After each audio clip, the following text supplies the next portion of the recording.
ternyata masih banyak banget yang sering gagal bikin kue yang satu ini nih. Padahal ini tuh bikinnya gampang banget. Untuk pemula ini sih salah satu kue wajib yang kalian harus cobain banget. Karena bikinnya tuh emang mudah, tapi harus ada tips dan trik yang kalian harus perhatikan. Ini ya, kalau kalian beli di toko kue, harganya tuh biasanya mahal. Oke, langsung aja kita siapin air mendidih karena kita mau lelehkan dulu 200 gram coklat batang bersama dengan 90 gram margarin dan 50 ml minyak. Ini tinggal ditim dan diaduk-aduk sampai benar-benar meleleh. Kalau udah kita sisihkan dulu, terus lanjut siapkan mangkuk, kemudian kita akan pecahkan 3 butir telur. Telurnya harus pakai yang suhu ruang ya teman-teman. Kalau kalian baking itu tidak boleh menggunakan telur yang dari dalam kulkas. Habis itu kita saring 180 gram gula halus karena biasanya tuh banyak yang bergerindil. Kalau nggak ada gula halus boleh banget pakai gula pasir yang di blender. Diaduk sampai gulanya benar-benar larut. Ini wajib diaduk sampai gulanya tuh larut. Cara ngeceknya kalian sedikit ambil adonannya. Kalau udah nggak berpasir itu artinya gulanya udah larut. Baru kemudian masukin di sisi yang udah kita lelehkan dalam keadaan masih hangat. Aduk rata, terus tinggal tambahkan dengan tepung terigu, coklat bubuk, dan vanili. Untuk takarannya aku udah tulis di video, kalian tinggal ikutin aja ya. Kemudian ini tinggal diaduk kembali sampai benar-benar kecampur rata. Boleh dibantu spatula seperti ini untuk memastikan semua bahan kecampur rata. Tekstur adonannya tuh memang berat kayak gini, jadi jangan kaget. Terus lanjut kita siapin loyang. Aku pakai loyang 20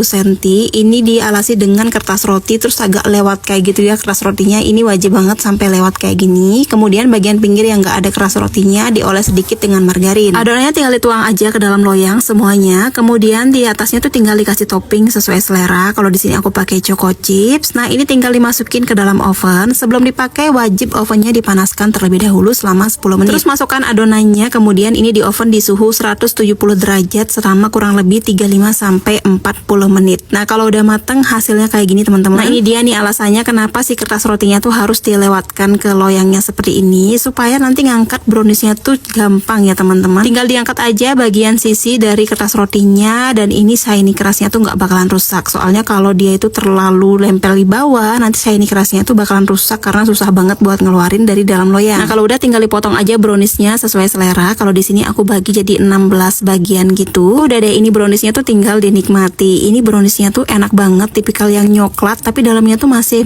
basah dan moist kayak gini loh teman-teman. Rasanya juga super nyoklat, bikinnya juga gampang. Yang penting kalian perhatikan step by step yang udah aku jelasin di video ya. Jadi yang pertama gulanya tuh harus benar-benar sampai larut ya. Makanya gunakan gula halus atau enggak gula pasir yang di blender sampai teksturnya tuh halus. Diaduk sampai larut. Cara ngetesnya tuh kalian ambil sedikit adonan. Kalau udah nggak berpasir itu artinya gulanya udah larut. Yang kedua di sisi dimasukkan dalam keadaan masih hangat. Sama yang terakhir ini boleh kalian lakukan boleh enggak. Itu adonannya sebelum di oven didiamkan dulu selama 10 menit. Nah, selama 10 menit kalian bisa sambil panasin oven. Udah deh jadi. Oh iya, sama telurnya juga jangan pakai telur dari dalam kulkas ya. Pokoknya pakai telur suhu ruang. Selamat mencoba teman-teman dan semoga kalian berhasil.